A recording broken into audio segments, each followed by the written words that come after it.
Ko molimo Oče naš, čutimo njegov pogled na sebi. Tako je zatrdil papež Frančišek, ko je daroval sveto mašo v kapeli doma svete Marte 16. junija.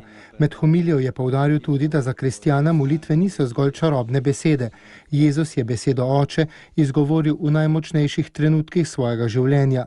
Seveda lahko molimo tudi k Mariji, angelom ali svetnikom, je nadaljeval papež Frančišek, toda vogelni kamen molitve je Oče. Če molitve nismo sposobni začeti s to besedo, se ne bo išlo dobro. Oče in čutiti njegov pogled na sebi, čutiti, da ta beseda Oče ni potrata, kakor so besede poganske molitve, je klic k tistemu, ki mi je dal identiteto otroka.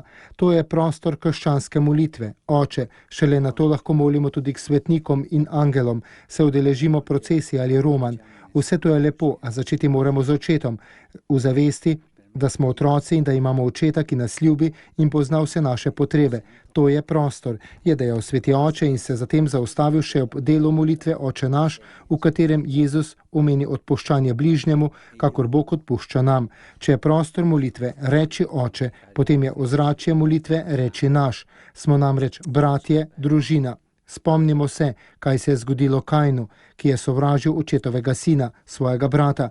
Oče nam daje identiteto in družino. Zato je tako zelo pomembna sposobnost odpuščanja, pozabiti žalitve, tista zdrava navada.